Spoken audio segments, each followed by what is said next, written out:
Bien, mesdames, mesdemoiselles, messieurs, bonsoir à tous et à toutes. Soyez les bienvenus pour la reprise de notre cours. Nous étions arrivés au sixième point de notre sujet relatif aux deux types de lois, Chok et Mishpat, et nous sommes arrivés à l'interdit de suivre les voies des autres peuples.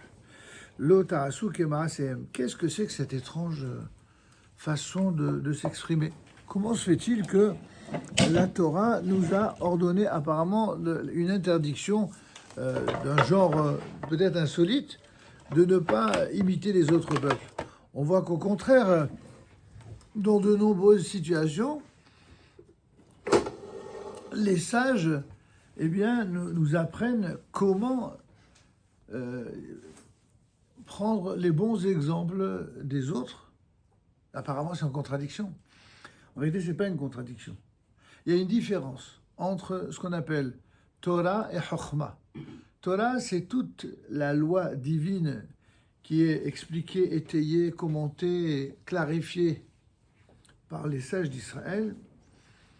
Alors, la Torah, disent nos sages, on ne peut l'apprendre que de la Torah, c'est-à-dire de ceux qui se sont vus confier la charge de la transmettre de manière fidèle, depuis Moïse en passant par tous les grands maîtres d'Israël jusqu'à nos maîtres actuels.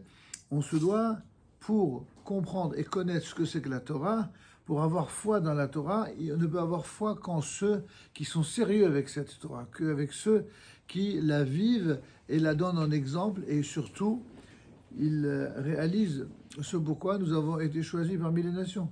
On récite une bénédiction tous les jours, tous les matins, et les messieurs qui montent à la Torah la récitent en plus lorsqu'ils montent à la Torah.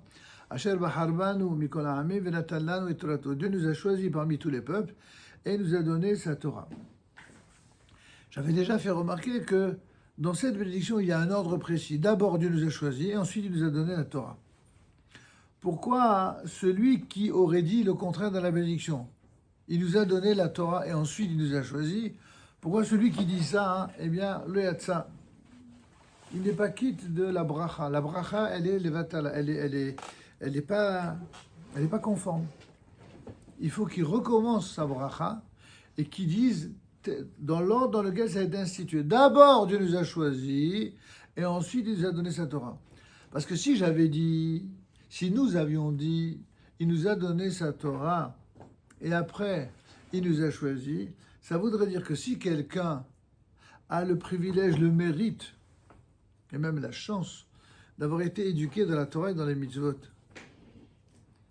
Alors, dans ce cas-là, Dieu le choisit, parce que le préalable, c'est la Torah. Mais si quelqu'un, même, je ne parle même pas de ceux qui veulent se convertir au judaïsme, je parle même de ceux qui sont nés juifs, totalement juifs. Si il ne s'adonnait pas à l'étude de la Torah et à la pratique des commandements, ça voudrait dire que quoi? Que celui-là ne fait pas partie du peuple élu. Or, cette vision, cette compréhension, elle a donné lieu à une controverse très célèbre dans le Talmud entre Rabbi Yehuda et Rabbi Meir, sur un verset dans lequel il est dit « Banim atem l'Adonai Elohechem », c'était dans la paracha de Re'eh que nous avons récité il n'y a pas longtemps, « Vous êtes des enfants pour l'Éternel votre Dieu ». Et c'est quoi la marloquette? C'est quoi la controverse? Rabbi Yehuda dit Imatem noagim kevani, imatem kerim banim. Si vous vous comportez comme des enfants, sous-entendu des enfants dignes de ce nom, vis-à-vis de leurs parents, vis-à-vis de leur père, en l'occurrence Akadosh Baruch Hu, alors vous êtes appelés banim. Mais si vous ne vous comportez pas comme tel, eh bien vous ne vous appelez pas banim. Ça, c'est l'opinion de Rabbi Yehuda. Rabbi Meir, quant à lui, le grand Rabbi Meir de la Mishnah nous dit non, ben kar ou ben kar, que ce soit comme ci ou comme cela, vous êtes quand même appelés enfants. Et donc le verset de la Torah qui dit vous êtes des enfants pour l'Éternel votre Dieu, la suite chez Lotit Godédou, c'est une des choses qu'on a étudiées ensemble, l'interdiction de s'opposer, de faire des agoudot, de faire des clans et même de se taillader en signe de deuil. Vous vous rappelez, on en a parlé la semaine dernière, et on ne comprend pas le rapport. Quel rapport? De quoi on parle? On parle d'abord de l'interdiction de faire des entailles qui sont le signe de deuil, donc de porter atteinte à la peau, telle que Dieu nous a conçus. Ensuite, on a l'interdiction de s'opposer l'un l'autre. Et ça, c'est dit juste après Bani Matem. Vous savez, pour bien comprendre cette loi qui est très singulière dans la Torah, il faut déjà comprendre ce que c'est que, d'après la Torah, une famille. Vous savez, dans une famille, vous avez des enfants, parfois issus de même père et mère, c'est même ça de façon idéale, parce qu'aujourd'hui, il y a tellement de familles recomposées, que du coup, on oublie qu'il y a aussi des familles, entre guillemets, normales, où l'homme et la femme s'épousent jeunes, ont des enfants jeunes, et même sont des grands-parents jeunes, et il y en a beaucoup, notamment en Israël, mais il y en a aussi ailleurs. Et lorsqu'on vit dans un monde où tout ce qui est ancestral et normal, on veut le minorer, voire le mépriser, et faire comme si c'était pas ça la norme, mais que la norme, ce sont de nouvelles normes qu'on va inventer, alors c'est là commencent les problèmes. Les problèmes idéologiques profonds qui vont opposer les gens et les genres, les uns aux autres. Pour revenir à l'interdit de suivre les voies des autres peuples, de quoi il s'agit? La voie du peuple d'Israël, c'est la voie de la Torah. Certes, il y a différentes approches, différents niveaux de compréhension, c'est vrai, mais la Torah reste une et unique. Que ce soit la loi écrite ou la loi orale, ce sont deux supports, deux formes d'une même réalité, qui est la loi de Dieu. Donc quand on me dit que vous ne devez pas suivre les voies des autres peuples, c'est en matière de Torah. On ne peut pas avoir une Torah autre que celle qui est la Torah d'Israël, la Torah du peuple d'Israël. C'est pas possible. Ce qui exclut donc la Torah de nos amis chrétiens ou de nos amis musulmans, où on les respecte dans leur choix, dans ce qu'ils ont reçu. Mais ce n'est pas la même Torah. C'est une autre Torah. Dans le monde chrétien, par exemple, ce que nous appelons la Torah, la loi écrite, la loi orale, eux, ils ont amputé la loi orale, ils ont gardé que la loi écrite qu'ils appellent Ancien Testament, auquel ils ont ajouté un Nouveau Testament pour supplanter, justement, et contester la loi orale des sages d'Israël. Il y a beaucoup de juifs qui sont des chrétiens qui s'ignorent, c'est-à-dire qui raisonnent exactement comme le monde chrétien. Enfin, beaucoup, je ne sais pas s'il y en a tant que ça, mais enfin, il y en a eu beaucoup. Et c'est en train de maintenant, Baruch Hashem, de revenir un petit peu, je dirais, à force d'étudier et de faire ce qu'on appelle teshuva. Alors, ils remettent les choses. Quant à nos amis musulmans, bon, il y en a qui ne sont pas si nos amis que cela, il y a de tout dans le monde musulman. Il y a des gens très très bien, comme on le dit en arabe, ils sont khayfullah, ils ont la crainte de Dieu. Lorsqu'un croyant a la crainte de Dieu, qu'il soit chrétien, musulman, ou quelque religion que ce soit, si c'est vraiment quelqu'un qui a la crainte de Dieu, on peut toujours s'entendre avec lui. Pourquoi? Parce que la crainte de Dieu va s'exprimer par le fait déjà de vouloir tout faire pour ne pas lui faire honte, de ne pas l'instrumentaliser, de ne pas se servir de son nom pour faire des choses abominables, des choses monstrueuses. Et il n'est pas rare de voir justement aujourd'hui, dans les tensions que vous connaissez, qui sont nombreuses, notamment avec Israël, vous avez des voix au sein du monde musulman, au sein du monde chrétien, qui sont très très très proches d'Israël, pas du tout parce que ce sont des renégats par rapport à leur foi, puisqu'ils restent tout à fait fidèles à leur foi, mais c'est parce qu'ils ne se reconnaissent pas dans cet islam-là, ou pour certains dans ce christianisme-là. Ils ne se reconnaissent pas. C'est le monde des religions, le monde des expressions diverses de la foi est arrivé pour certains à un niveau de maturité tel qu'ils comprennent qu'on ne peut pas poursuivre après 3000 ans d'histoire commune, jonchée malheureusement parfois de trahison, de monstruosité, dont certains ont tiré les leçons, de ne pas recommencer et de ne pas poursuivre cela. Certains en ont conscience.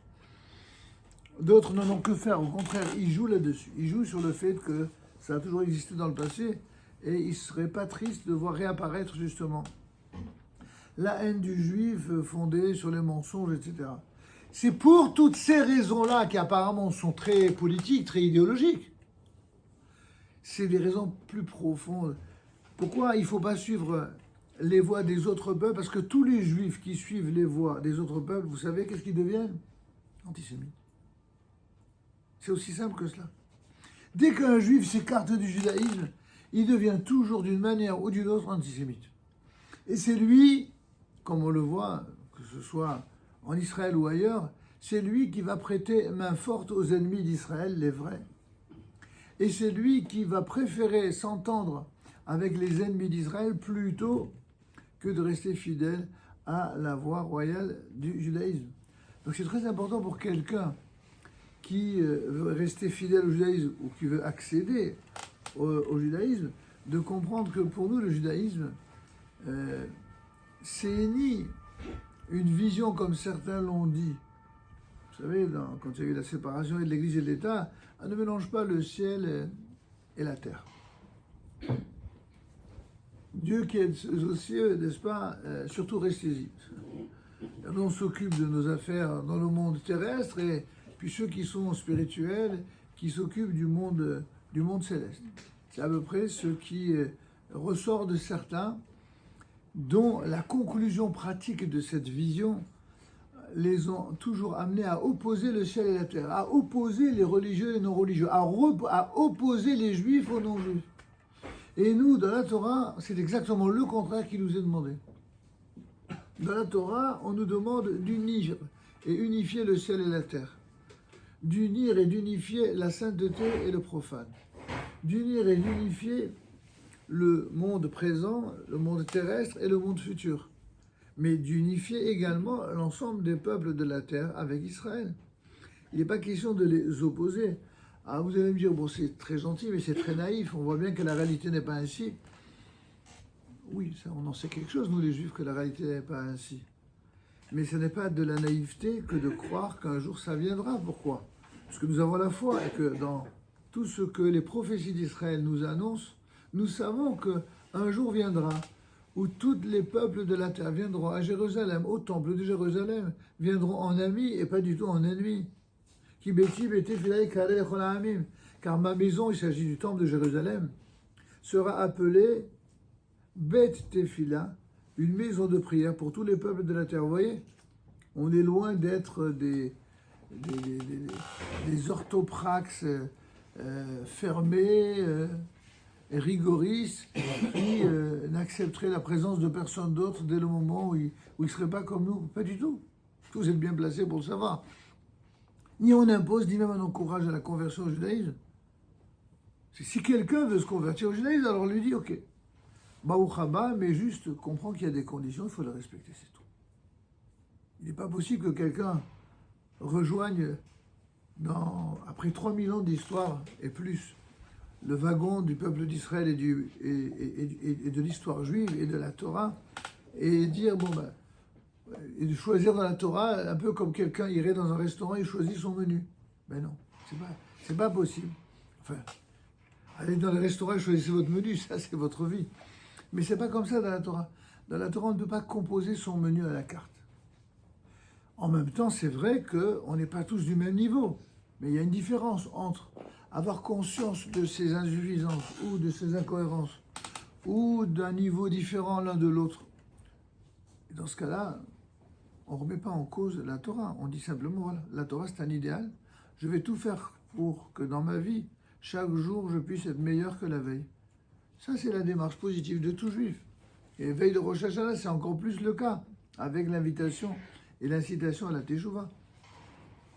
La Teshuvah, c'est quoi? C'est le retour aux voies de l'origine, c'est le retour à la volonté divine telle que manifestée depuis les débuts de la Torah. Mais c'est aussi une sorte de switch comme ça, comme un rallumage, comme ça. C'est comme quand vous avez un téléphone ou alors un ordinateur qui bug et que vous avez beau faire toutes les manipulations, il n'y a rien qui marche, qu'est-ce que vous faites? Vous faites un reset, vous remettez vous fermez ou alors vous faites un redémarrage pour faire de l'ordre. C'est à peu près ce qui se passe avec les Juifs. Le seul problème, c'est que c'est tous les jours. C'est pas un problème. Quand on a compris, ce que j'appelle souvent le dur bonheur d'être juif, c'est ça. C'est d'être constamment en train de faire des efforts. Donc il y a d'un côté ceux qui font tous les jours des efforts, puis il y a des gens qui font tous les jours des manifs. À vous de choisir, qu'est-ce que vous voulez? Qu'est-ce que vous voulez? Être de ceux qui réalisent, qui font des efforts, qui... Attention, ne prenez pas ma plaisanterie un peu facile pour un irrespect ou un dédain vis-à-vis de ceux qui manifestent. Il y a des gens qui font des manifestations qui sont tout à fait respectables et compréhensibles. Shalom. Je ne remets surtout pas en cause le sacro-saint droit de grève. Mais disons que, comme tout dans la vie, on peut faire bon usage des choses et on peut en faire un usage excessif et mal intentionné. Vous comprenez ce que je veux dire? Si quelqu'un il fait une manif parce que voilà, il a un intérêt particulier à défendre pour être entendu, c'est de bonne guerre et ça, c'est tout à fait louable dans une démocratie, n'en parlons pas, c'est évident. Mais voyez-vous, dans la Torah, a priori, on ne fait pas de manif. Les seules manifestations qu'on fait, c'est une manifestation de bonne volonté. C'est une manifestation d'effort. Ces manifestations-là, on en veut, on en demande et on en redemande. Pourquoi? Parce qu'en fin de compte, c'est ça la seule manière de gérer les réalités d'une vie que Dieu a voulu ainsi semer de difficultés, d'embûches, de complications, pas pour nous faire du mal, mais pour nous rendre meilleurs. C'est-à-dire que plus quelqu'un veut se la couler douce et ne penser qu'à se bronzer et s'amuser, plus il va avoir des problèmes. C'est comme ça, que ça plaise ou non. C'est bien qu'on aimerait toujours, n'est-ce pas, faire la fête. Enfin, beaucoup aimeraient toujours faire la fête. Alors la Torah n'est pas contre la fête. Vous connaissez un juif qui n'aime pas la fête? Les juifs, ils aiment faire la fête, comme tout le monde. Mais il y a fête et fête. Il y a une fête qui est saine, avec des intentions qui sont saines, avec des objectifs qui sont élevés, et puis d'autres fêtes qui, malheureusement, sont tout le contraire. C'est ça le choix à faire. Donc pour revenir à notre sujet, Akadosh Baruch Hu, l'Éternel, a ordonné à Israël de marcher dans les voies de la Torah et de ne point apprendre des autres peuples des coutumes qui sont mauvaises, à savoir les coutumes qui sont liées à l'idolâtrie ou à la débauche.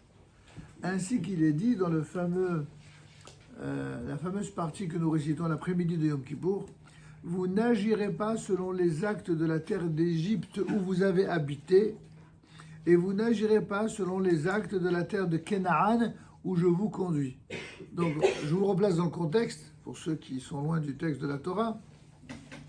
On a été libérés de l'esclavage d'Égypte.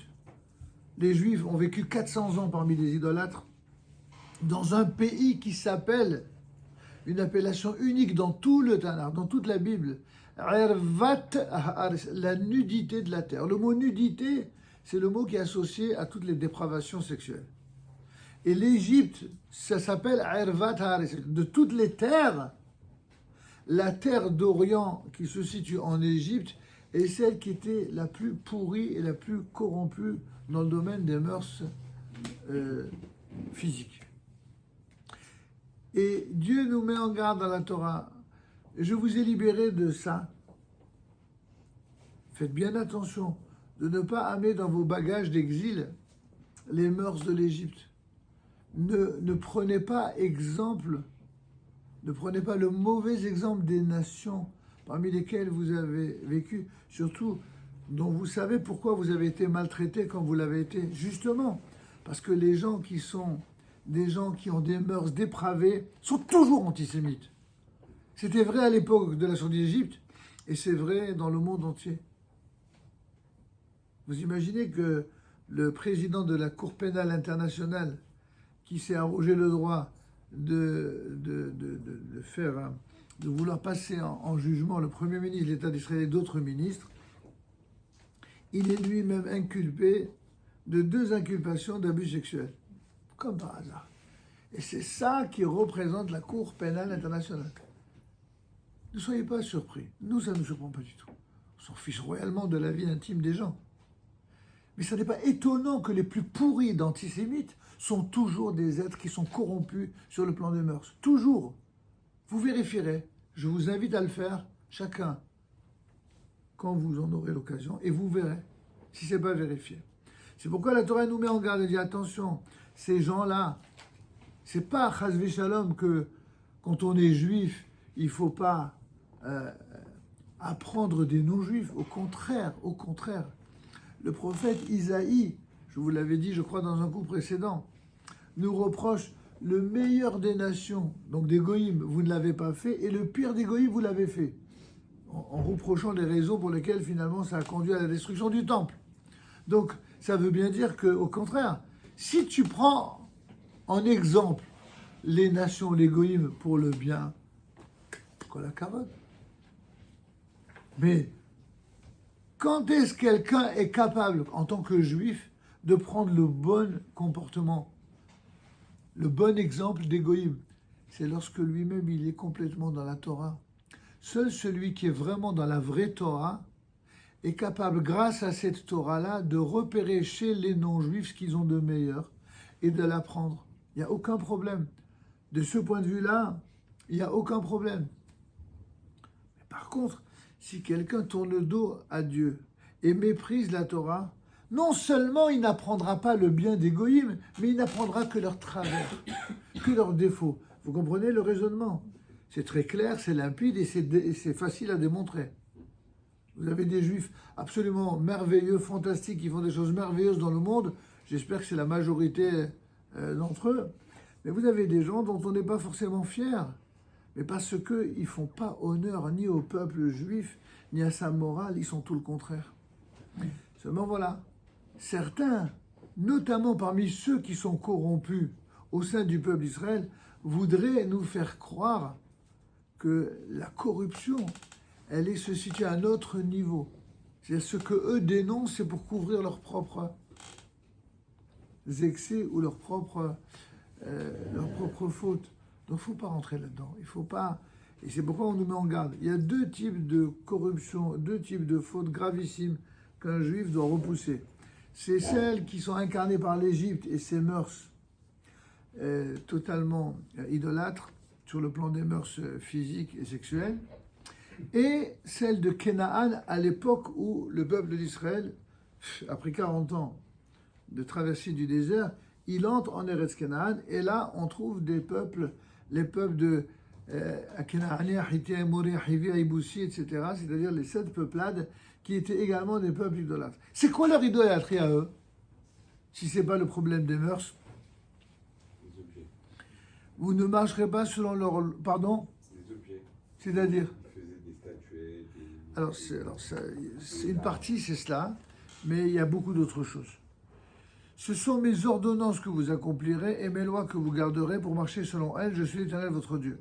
En fait, en ce qui concerne les mœurs égyptiennes, c'est essentiellement lié à la dépravation des mœurs. En ce qui concerne Eretz Canaan, c'est le meurtre. Le meurtre. Et c'est également toutes les formes diverses d'idolâtrie d'époque. C'est-à-dire les choses les plus irrationnelles, les plus débiles, profondes, qu'ils divinisaient.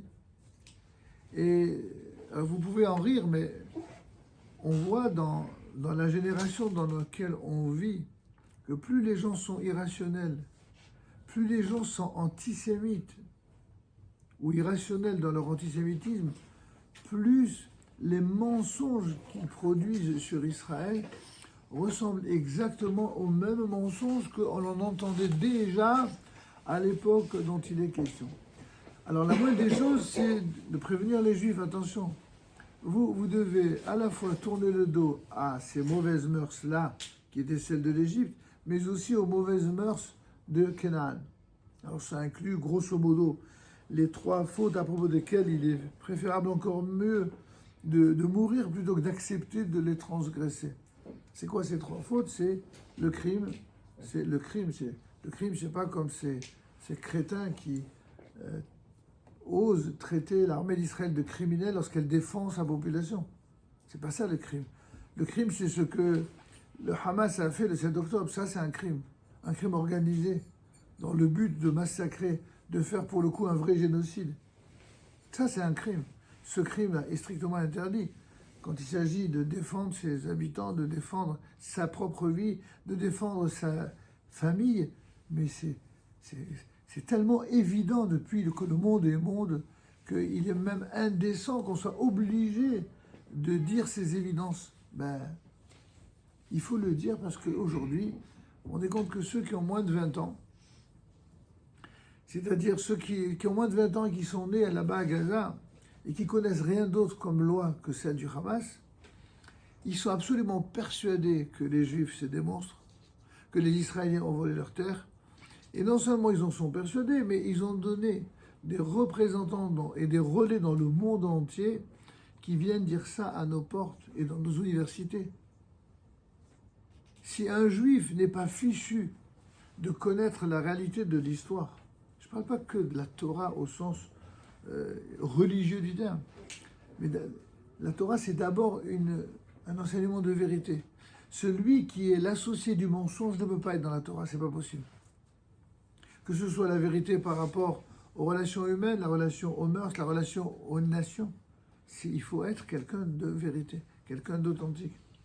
Donc je vous dis, je répète, l'ignorance crasse aujourd'hui est quelque chose dont les plus effrontés sont très fiers de revendiquer comme un argument, un slogan de propagande, comme si c'était la vérité. Et ça ne peut pas marcher. Vous allez me dire, quel rapport avec notre sujet? C'est exactement ça le sujet. C'est qu'à chaque fois qu'un juif tourne le dos à la Torah, en un premier temps, il est inspiré par les diverses formes d'idolâtrie, que ce soit dans le domaine des mœurs, dans le domaine du crime ou dans le domaine de différentes formes d'idolâtrie. Comme vous disiez tout à l'heure, les objets, les statues, etc. Mais le pire, c'est qu'un tel juif, il est tellement mal dans sa peau, puisque l'âme juive est une âme qui perçoit les choses, qu'en vérité, pour arriver à supporter le poids de cette contradiction-là, eh bien, il va rechercher chez les autres, qui sont forcément plus nombreux parmi les nations, eh bien, une sorte de légitimité qu'il n'a pas. Et c'est comme cela qu'il y a malheureusement encore, certes une minorité, mais une minorité qui fait toujours du bruit. C'est toujours les minorités qui font du bruit. Les majorités sont toujours silencieuses. Les majorités ne font pas de bruit. Quand vous avez une manifestation, vous n'avez pas 60 millions de Français dans la rue. Ok, même si vous enlevez des bébés, vous n'avez pas 50 millions de Français. Vous avez à tout casser quelques centaines, quelques milliers. Et on fait croire par le bruit que l'on fait que c'est ce que pense le monde entier. Il n'y a pas plus grand mensonge que cela. Pas plus grand mensonge que cela. Il faut s'habituer à cela. Quand on veut véritablement comprendre la Torah, on doit comprendre que la vérité, elle n'est vérité que parce qu'elle est vraie, pas parce qu'on fait du bruit autour. Si quelqu'un a besoin de faire du bruit, de la propagande et monter des mensonges et disqualifier les autres pour se donner raison, c'est bien la preuve que ce n'est pas une vérité. Vous me dites, ouais, alors, c'est pas encore la preuve que c'est la vérité. Ah, il faut étudier, c'est sûr que ça va. Il faut la mériter, la vérité. Les amoureux là, quand vous avez voulu épouser une femme ou un homme, ben, vous avez tout fait pour la mériter ou pour le mériter. Vous faites des efforts. Ben, pour mériter la sagesse et la vérité, il faut faire des efforts. Ça ne tombe pas du ciel. Ça vient peut-être du ciel au niveau de la voix, mais ça ne tombe pas du ciel. Il faut se battre pour la mériter, cette vérité. Alors c'est pourquoi la halakha est très claire. Ce sont mes ordonnances que vous accomplirez et mes lois que vous garderez pour marcher selon elles. Je suis l'Éternel, votre Dieu. En d'autres termes, celui qui est juif, qui se considère comme juif, qui est né juif, ou même qui n'est pas né juif, mais qui veut le devenir, il doit comprendre qu'il ne peut être juif que dans le respect complet, cohérent des lois de la Torah. Et comme je l'ai dit, pour qu'il n'y ait pas d'ambiguïté depuis tout à l'heure, ça ne veut pas dire le rejet des autres parce qu'ils ne sont pas juifs, pas du tout. Ça veut dire que on accepte en dehors de la Torah tout ce qu'il y a de vrai que la Torah elle-même atteste. Par exemple, l'intégrité. L'intégrité, la Torah en parle, mais quelqu'un de non-juif peut être intègre, quelqu'un de non-juif peut être droit, quelqu'un qui est droit, qui est intègre chez un non-juif, et qu'il a un comportement admirable, eh ben je dois le féliciter, je dois en faire mon ami, et je dois reconnaître son intégrité. Évidemment, dans le domaine des mœurs, dans le domaine de la droiture, pas de problème.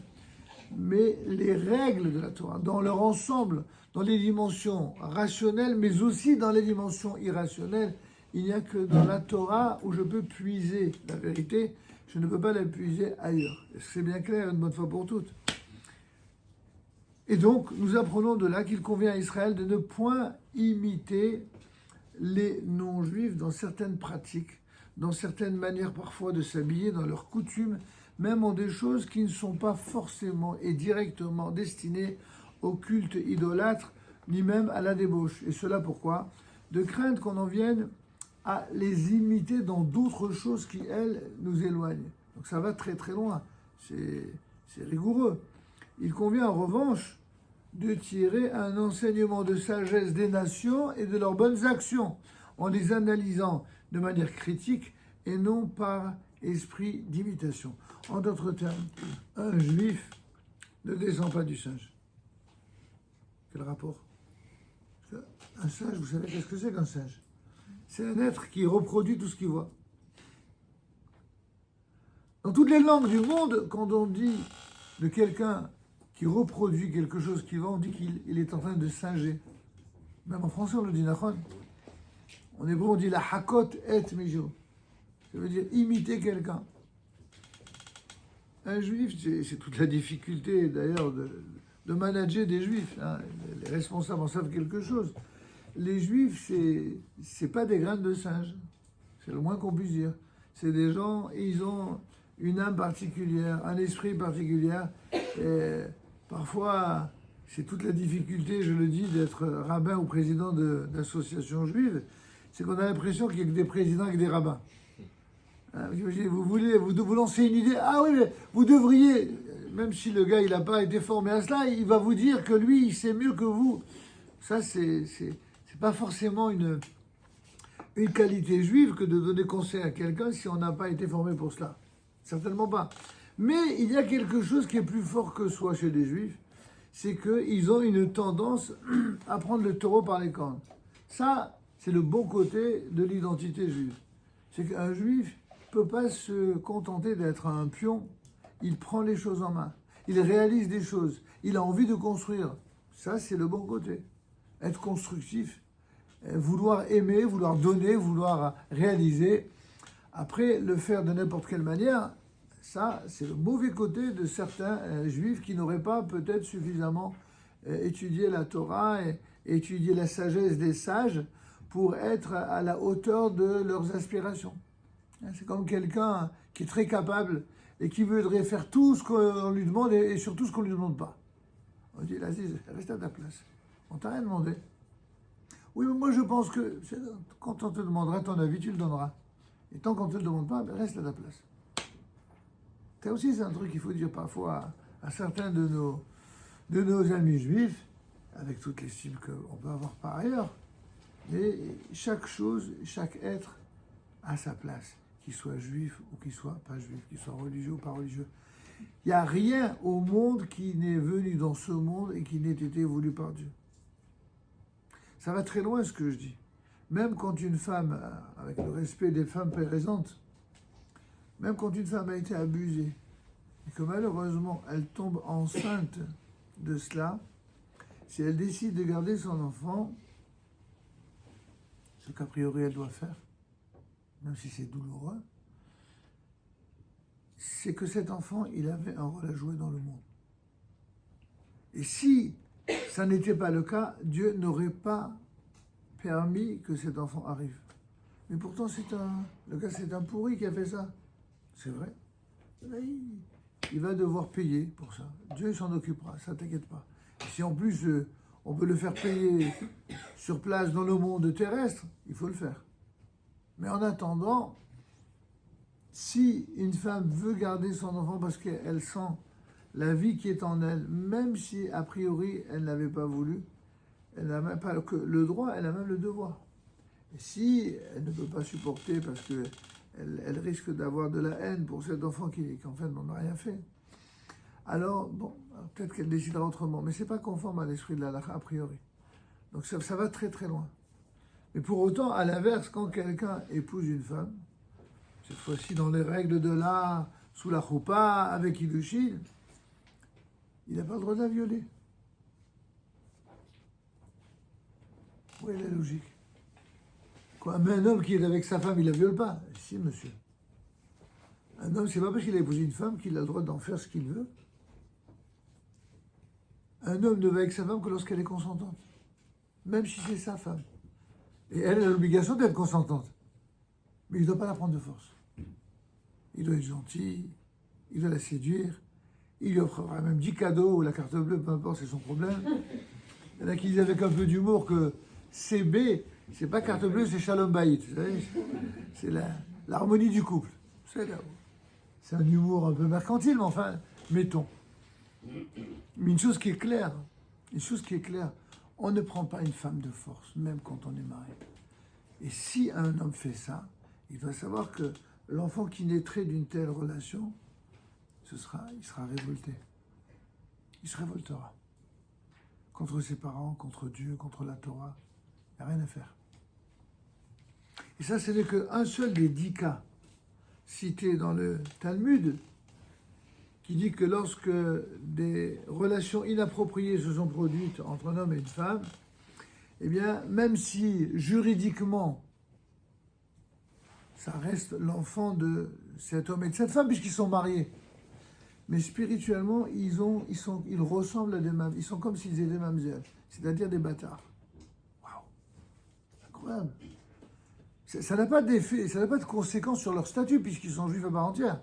Mais ça a des conséquences sur leur âme et sur leur équilibre psychique, psychologique. Il y a des gens, ils ne savent même pas pourquoi ils ont toujours peur. Vous en avez d'autres, ils sont violents d'une manière extrême et hargneux, haineux. On ne sait pas pourquoi. La Torah nous dit pourquoi. Quand quelqu'un se comporte comme un animal, et pas comme un être qui est respectueux, qui est aimant, alors la personne qui naîtra de cette relation animale risque de produire quelqu'un qui aura de telles vertus. Ce n'est pas une règle absolue, hein, attention, mais c'est une chose qui fait partie des choses qui malheureusement existent. Et bon, quand on abordera la partie relative aux relations conjugales, que d'ailleurs on n'enregistre pas justement parce qu'on parle beaucoup de choses trop intimes, en tout cas sans vidéo, on en parlera clairement pour dire que ces choses-là font partie intégrante des choses qu'il faut étudier, qu'il faut comprendre.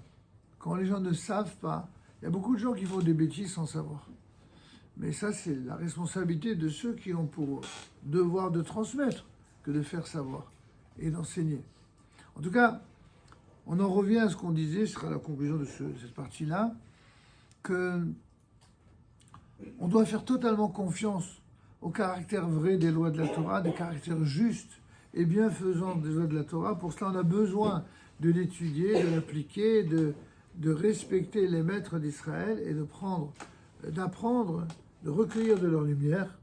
Et quand on agit de la sorte, alors seulement on est capable de repousser ce qui n'est pas moral ni droit chez les nations. C'est sur cela qu'il est dit « L'otarazouk et mazel ne faites pas comme eux », c'est-à-dire comme les idolâtres. Mais par contre, ce qui est positif en eux et qui est exemplaire, évidemment, il n'y a aucun problème. Au contraire, c'est quelque chose... Est-ce que, avant de passer au point suivant, y a-t-il des questions sur cela? Oui. Vous avez parlé des 3 fautes interdites. Les fautes, c'est l'idolâtrie sous toutes ses formes, c'est-à-dire, par exemple, le fait de se prosterner devant une statue ou le fait de croire en des idolâtries qui d'ailleurs sont dépassées aujourd'hui, mais qui existaient autrefois. Elles sont tellement... On a étudié dans le Daf Yomi il n'y a pas longtemps le Maseret d'Avodazara, où là vous en avez une liste absolument impressionnante de mœurs idolâtres complètement farfelues, plus farfelues l'une que l'autre. Alors, les juifs, comme les non-juifs, ont vécu dans des époques où c'était omniprésent. Vous savez que nos amis, enfin pour ceux qui sont encore nos amis dans le monde musulman, avant d'être musulmans, avant que l'islam ne soit, je dirais, généralisé, qu'est-ce que c'était la Mecque? Les idolâtres. La Mecque, c'était, comme vous avez au Bourget aujourd'hui, vous avez le salon de l'aviation, du prêt-à-porter. Vous savez, ils font des salons comme ça. La Mecque, c'était le salon international de l'idolâtrie.